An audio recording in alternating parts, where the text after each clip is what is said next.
और अगर शौहर का किसी अजनबी लड़की या औरत से गलत ताल्लुक हो, देखो बहुत सारी औरतों का, लड़कियों का फ़ोन आता है, बहुत रोती है कि आपा मेरे शौहर है ना फला लड़की के चक्कर में पड़ गए, फला के चक्कर में पड़ गए, बहुत उनको दुख होता है, गम होता है। तो वजह क्या है?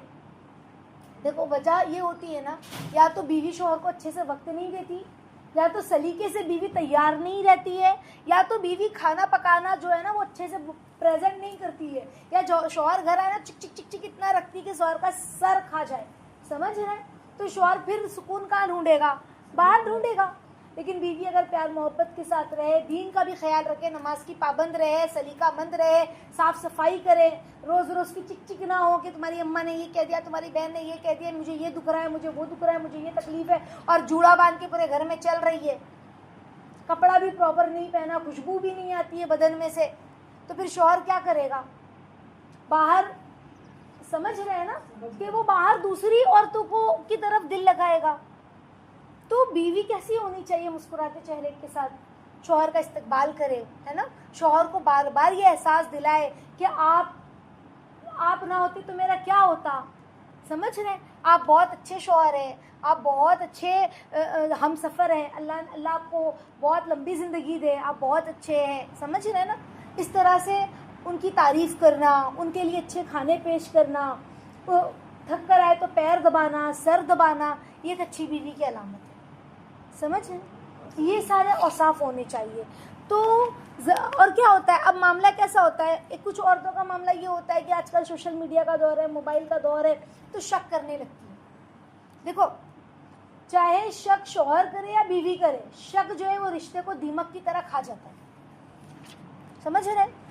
मोबाइल दिखाओ, मोबाइल चेक हो रहा है, क्यों लेट हो गए थे, किससे बात कर रहे थे, कब से फ़ोन लगा रही थी, बहुत फ़ोन बिजी आता है, बार बार टोकना, शक करना। तो ज़रा ज़रा से शक पर तोहमत मत लगाए। तुम फलानी के साथ बहुत उसको तका करते हो, उसको बहुत अच्छे से देख रहे थे, क्या बात है, वहाँ ज़्यादा जाया करते हो, वहाँ क्यों इतना बैठते हो। तो हम ज़्यादा टोकेंगे ना तो नहीं भी रहेगा ना, तो इंसान का दिल वहाँ मायल होने लगता है।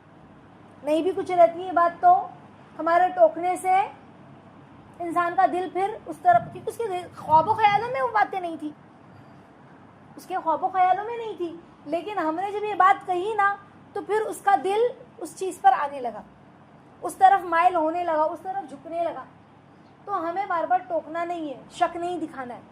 समझ रहे? वहाँ क्यों इतना बैठते हो, तो उसमें अगर मर्द बेकसूर हो तो हम खुद सोचें कि कितना बुरा लगेगा ना कि बार बार बीवी उसको इस तरह से तोहमत लगा रही है, शक की निगाह से देख रही है। और अगर सचमुच में उस आदमी की आदत ख़राब है शौहर की, हाँ, तो ये ख्याल करे कि हमारे गुस्सा करने, बकने झकने से, कोई दबाव डालकर ज़बरदस्ती करने से हमारा ही नुकसान है ना। क्या होगा फिर अगर हम कहेंगे तुम्हारा उसके साथ, क्यों तुम औरत के साथ घूम रहे हो, क्यों फिर रहे हो, तो तुम्हारा उसके साथ क्या गलत ताल्लुक़ है, तुम उसके साथ ही रहते हो, तो फिर क्या होगा? अगर चाहे वो गलत है शौहर, तो शौहर एक दिन क्या कहेगा, हाँ जा, मैं उसके साथ ही रहूँगा, तेरे को तेरे घर जाना है, जा, मैं उसको लेके आ रहा हूँ। समझ रहे हैं ना? इस तरह से तो अपनी तरफ से दिल मैला करना हो तो कर लो, करा लो। इन बातों से कहीं आदत छूटती है? ताना देने से, सब बोलने से आदत छूटेगी? झगड़ा करने से क्या शौहर रुक जाएंगे हमारे? नहीं रुकेंगे। आदत अगर छुड़वाना है तो इंसान अक्लमंदी से काम करे। समझ रहे?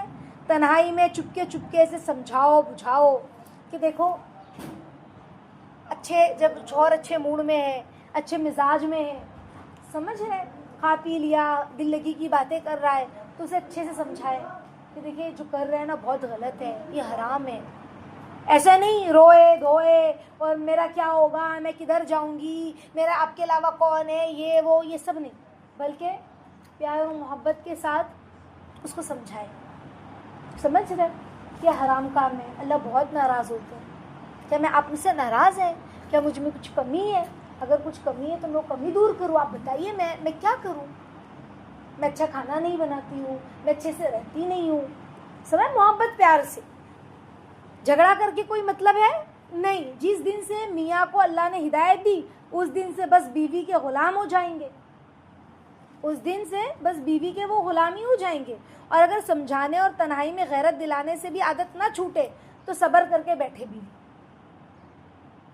अगर तन्हाई में बच्चों के सामने नहीं, किसी और के सामने चीख चिल्ला के बात नहीं कर रही, तन्हाई में अदब से, खामोशी से, झगड़ कर नहीं, चीख कर नहीं, समझा रही है, लेकिन बीवी उस शौहर उसके बाद भी ना समझे, तो अल्लाह से दुआ करे, अल्लाह से हिदायत मांगे, अल्लाह मेरे शौहर को हरामखोरी से बचाइए, गलत हरकतों से बचाइए, आफियत के साथ। समझ रहे हैं? हम दोनों में प्यार मोहब्बत डाल दीजिए और हम दोनों को अपनी तरफ मुतवज्जा कीजिए। तो बंदा इस तरह से दुआ मांगे बंदी। लेकिन अगर शौहर तब भी ना समझे तो बीवी खामोश हो जाए, सब्र करे, लोगों के सामने गाती नहीं फिरे।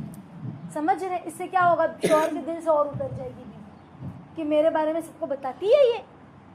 बीवी और शौहर के दिल से उतर जाएगी। उसको रुसवा न करें, ना गर्म होकर उसको ज़ेर करना चाहें कि मैं किसी से कम थोड़ी ना हूँ, मैं भी कमाती हूँ और मेरे माँ बाप भी बहुत पैसे वाले हैं, मुझे रख लेंगे वो लोग, भारी नहीं हूँ मैं मेरे माँ बाप पर, मैं नहीं रहूँगी, मैं जा रही हूँ। तो ये सब मतलब नहीं, समझ रहे? उसमें ज़्यादा जिद हो जाती है और गुस्से में आकर और ज़्यादा शौहर करने लगता है फिर। समझ रहे हैं? अगर बीवी करे ना इस तरह से तो शौहर हाँ क्या कर लेगी, मैं जाऊँगा, मैं करूँगा बात, अब तो मैं लेकर आऊँगा उसको घर में भी, तो शौहर यूँ कहने लगता है। समझ रहे हैं? अगर गुस्सा करोगे और लोगों के सामने बकबक करके शौहर को रुसवा करोगे तो जितना तुमसे बोलता था ना शौहर मोहब्बत से या प्यार से, थोड़ी बहुत बात भी करता था, उतना भी अब नहीं बोलेगा। फिर क्या और होती फिर है बीवी। बहुत सारी लड़कियां कहती हैं क्या आपा मेरा शौहर है ना मुझसे बात नहीं करता, मेरी तरफ देखता नहीं है। समझ रहे? पहले जैसा नहीं है, पहले तो बात भी करता था, देखता था, मोहब्बत के जुमले भी कहता था, अब नहीं कहता। अक्सर औरतों के, बच्चियों के, शादीशुदा जवान बच्चियों के फ़ोन आते, मसले पूछते हैं। समझ रहे? तो देखो शौहर से लड़कर झगड़कर मतलब नहीं है, प्यार मोहब्बत से समझाना। और मैं जैसे हमेशा कहती हूँ कि अच्छे अच्छे पकवान खिलाना। शौहर जब घर में आए ना तो घर इतना साफ़ सुथरा हो कि हर चीज़ उसकी जगह पर हो, चादर अच्छी टाइट बिछी हुई हो, झाड़ू पोछा अच्छे से लगा हो, कोई इधर उधर कोई भी सामान पड़ा ना हो, कंगा इधर पड़ा है, फला उधर पड़ा है, फला उधर पड़ा, कुछ नहीं। समझ रहे? घर में हल्की सी खुशबू हो कि शौहर जब आए तो उसको सुकून लगे घर में। समझ रहे? सुकून लगे। खाना अच्छे से अदब से गर्म खाना करके अच्छे से सर्व करना, शौहर को अच्छा खाना बनाना। समझ रहे? अल्लाह से दुआ करते हुए, जिक्र करते हुए, ताकि वो नूरानियत उसके अंदर जाए तो शौहर के दिल से गलाजत, बुराई, जो भी गंदी आदतें हैं वो निकल जाए। तो बीवी का ये सब काम है। शौहर जब आए तो मुस्कुराते हुए आए, अस्सलाम करे, दरवाजे पे रिसीव करे शौहर को मुस्कुराते हुए, कैसा गया आपका दिन, पानी दे उसको। समझ रहे? उसके जूते मोजे हो सके तो अपने हाथी से निकाल दे, अगर वो निकालता है तो ठीक है, वरना हम ही निकाल दे, लाइए मैं निकाल दूँ। तो शौहर के नखरे उठाना, हर चीज़ वक्त पर, उसके कपड़े वक्त पर प्रेस करके देना, उसके उठने से पहले उठ जाना। समझ है? उसका नाश्ता वक्त पर तैयार रखना, यानी जिस चीज़ से शौहर खुश होता है हर वो काम करना।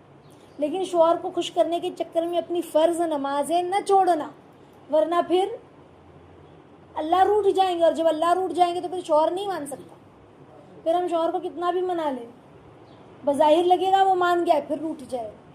रब को नाराज़ करके शौहर को मनाने चले ना तो बड़ा मसला हो जाएगा। समझ है ना?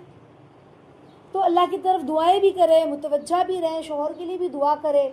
इसीलिए हमारी उस्ताज़ा कहती है, एक मरतबा एक बहन मुझे बहुत रो रही थी, फ़ोन करके कहने लगी कि आपा मेरे शौहर तो मोबाइल में गलत गलत जो है ना वीडियोस देखते हैं, जिसको ब्लू फिल्म कहते हैं। बहुत रो रही थी। तो मैंने उस्ताज़ा के पास मसला ले गई। मैंने कहा उस्ताज़ा ऐसी ऐसी बात है, वो जिस बहन है वो तो हमारे मेहनत करने वाली बहन है, तालीम वगैरह भी लेती है, नई मतलब जुड़ी थी तो फिर तालीम वगैरह लेने लगी थी वो। तो मैंने कहा कि आपा ऐसा ऐसा मामला है, बहुत रो रही थी वो, एक बहन है। तो उस्ताज़ा ने कहा कि बेटा इसीलिए तो हम कहते हैं कि जो भी तुम घर में सीखती हो घर जाकर दोहराया करो। जब शौहर अच्छे मूड में हो, अच्छे मिजाज में हो, तो तुम घर में तालीम लो, घर की तालीम को लाजिम कर लो। खुद सीख रहे हो, घर में कुछ नहीं बता रहे। एक आध बात खाना खाते खाते बता दी, या खाना खा के हो गया, शौहर आराम से लेटा है तो बात कर रहा है अच्छे मिजाज में, तो हमने उसको एक दो बात बता दी। ऐसा नहीं कि घंटा आधी घंटा 15-15 मिनट बस किताब ही पढ़ रहा है झूम झूम के। बहुत सारी औरतों को तालीम करने बोलो ना तो सिर्फ किताब पढ़ते ही रह रहे, नीचे जो गर्दन झुकी किताब में हदीस की तो फिर गर्दन सीधे उठेगी। तो शौहर क्या होता है, थोड़ा सा बस कर, थक गया हूँ, मत सुना, समझ में नहीं आ रहा है। लेकिन अगर हम नॉर्मल बात करने के अंदाज में बताते हैं कि देखो ना, आज अपन एक वाकया बोले, इतना दिल में लगा मुझे, पता है आज अपन ने ये बताया अल्लाह के नबी के बारे में, ये बताए सहाबा के बारे में, ये बताए निगाहों की हिफाजत के बारे में, नमाज के बारे में इस तरह कह रहे थे। यानी रोज़ थोड़ा थोड़ा कुछ ना कुछ आपने बताया, तो क्या होगा, दिल नर्म होगा, दिल हिदायत की तरफ आएगा। उस्ताज़ा ने कहा कि 2-3 साल तक वो बहन ने जो मदरसे में पढ़ा, तो उन्होंने वो पहुँचाया नहीं अपने शोहर को, अगर पहुँचाती तो आज ये हाल ना होता। समझ रहे?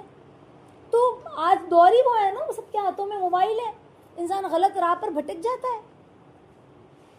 तो हमें क्या करना है, हम औरत हैं, हम दीन सीखते हैं, सिर्फ सुनना नहीं, भाई बयान सुन रहा है, फला बयान आया सुन लिया, फला बयान आया सुन लिया, नहीं, बल्कि हमने उस तालीम में जो सुना उसको दोहराना है अपने घरों में, अपने बच्चों को, अपने भाई बहनों को, अपने माँ बाप के सामने। समझ रहे? आज बूढ़ा क्या जवान क्या, हर कोई गलत कामों में फंसा हुआ है, हर कोई गलत कामों में लगा हुआ है। तो औरत को चाहिए कि वो अच्छे से तैयार रहे, जब शौहर का आने का वक्त हो जाए 2 मग पानी डालकर कपड़ा बदल ले, ताकि उसके कपड़ों से बदबू ना आए, कपड़े में खुशबू लगा ले। समझ रहे? जब शौहर के आने का वक्त हो जाए रूम साफ सुथरा रखे, खाना आने से पहले पूरा तैयार हो शौहर के। तो ये सारी चीज़ें, शौहर के सामने मुस्कुरा के बात करे। शौहर जब आए तो हम कह के ये दुख रहा है, वो दुख रहा है, ये तकलीफ़ है, वो तकलीफ़ है, तो शौहर भी रोज़ रोज़ सुनकर परेशान हो जाता है। एक माँ भी होती है ना, जो बहुत प्यार करने वाली माँ होती है, वो भी 1 दिन सुनेगी, 2 दिन सुनेगी, 10 दिन सुनेगी, फिर बोले क्या कहेंगी अम्मा भी, ये रोज़ का ही है, तेरा तो दुखता रहता है, जा दवा खा ले, जा बाम लगा ले, जा तेल लगा ले सर पे। समझ रहे? डॉक्टर के पास 1 बार ले जाएगी, 2 बार ले जाएगी, वो भी थक जाएगी। समझ रहे? तो फिर शौहर है, शौहर नहीं थकेगा हमारे रोज़ रोज़ का रोना सुनकर, ये दुख रहा है, वो दुख रहा है, ये तकलीफ़ है, वो तकलीफ़ है, चेहरा एकदम उतरा हुआ है, क्या हुआ, तो बहुत परेशानी हो रही है। मुस्कुराते हुए चेहरे पे हमेशा मुस्कुराहट हो, खुश मिजाजी हो। समझ रहे? इंशाल्लाह। तो ये सारी चीज़ें बहुत ज़रूरी है। अल्लाह ताला हम सबको आफ़ियत के साथ समझने की तौफ़ीक़ अता फ़रमाए। आमीन या रब्बल आलमीन।